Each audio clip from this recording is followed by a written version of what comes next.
Use o link na descrição para comprar seus livros na Amazon.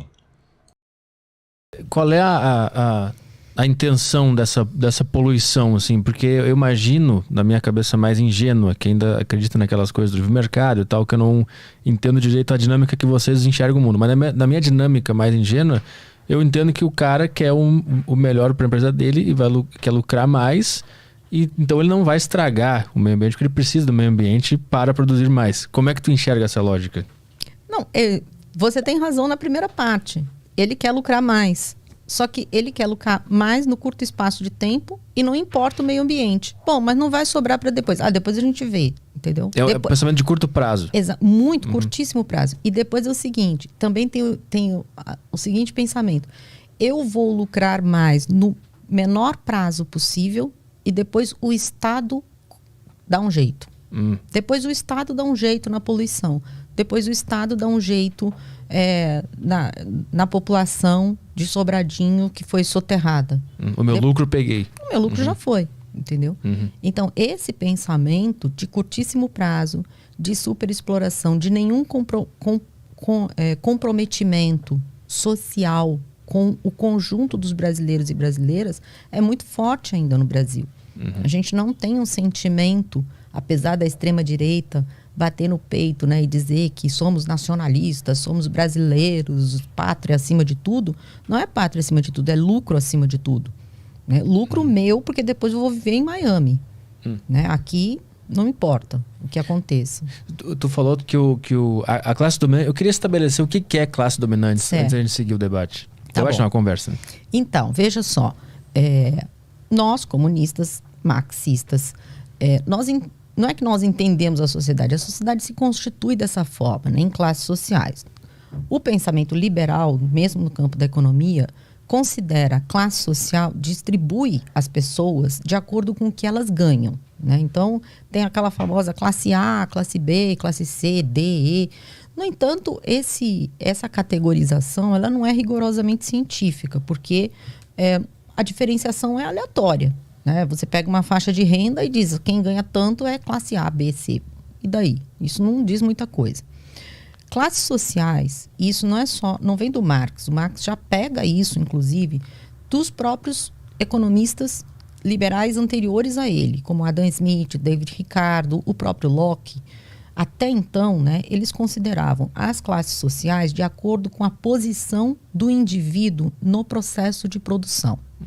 Então, se o indivíduo ele é dono dos meios de produção, ele é dono da fábrica, ele é dono da fazenda, ele é dono do banco, ele é da classe dominante, porque ele domina o processo, é ele que comanda o processo de produção.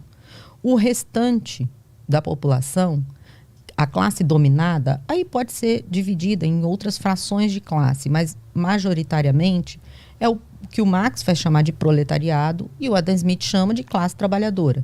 A classe trabalhadora é todo aquele indivíduo, pessoa, família, que não tem como sobreviver a não ser trabalhar para os outros, vender sua força de trabalho. É a única forma que ele tem para sobreviver, porque ele não tem um pedaço de terra para ele plantar e sobreviver disso, ele não tem os instrumentos de trabalho para ele produzir e ele mesmo vender, né? Ele tem que trabalhar para os outros.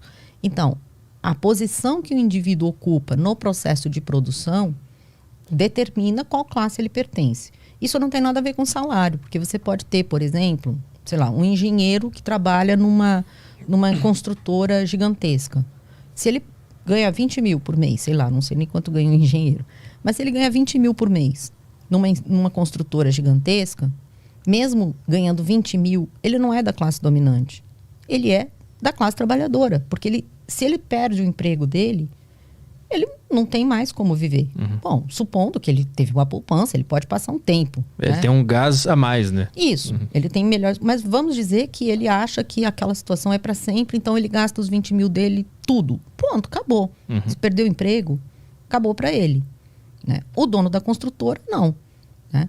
Ele, muito pelo contrário, o dono da construtora vive da exploração do trabalho de todos os trabalhadores e trabalhadoras que estão ali trabalhando para ele.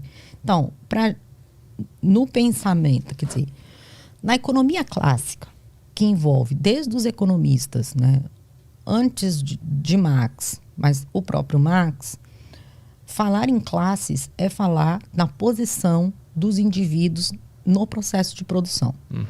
Acontece que, a partir do Marx, quando ele sintetizou todos esses economistas que vinham antes dele, que eram economistas liberais, que eram economistas que estavam estudando o capitalismo e defendendo o capitalismo.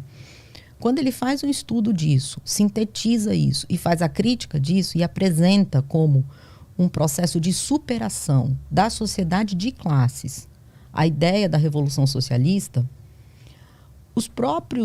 a própria classe dominante percebe que precisa modificar a sua própria teoria econômica. Então, há uma negação, né, daquilo que vai se chamar a teoria neoclássica. É uma negação de todo o pensamento clássico que veio anteriormente, e a construção de no meu entender, uma pseudo-teoria econômica que não parte da realidade objetiva, e sim de pressuposições unicamente teóricas, né, dentro do campo da teoria, como se houvesse uma possibilidade de ter ali um modelo ideal de como a sociedade capitalista funciona. Sendo que dentro daquele modelo ideal que os neoclássicos teorizam, a sociedade capitalista nunca funciona dessa forma. Aí eles vão dizer, mas não funciona por causa das externalidades, mas não funciona porque os seres humanos não... Como se os seres humanos tivessem que se comportar de acordo com a teoria, e não a teoria refletir o que é a realidade humana. Né? Então aí passa-se a construir a metodologia do individualismo metodológico, de que os seres humanos são movidos pelo egoísmo, né? Que é tudo uma construção ideológica, né? Que vai adentrar a teoria econômica, né? E desconstruir o que o pensamento clássico vinha produzindo em termos de análise real do que é a economia capitalista.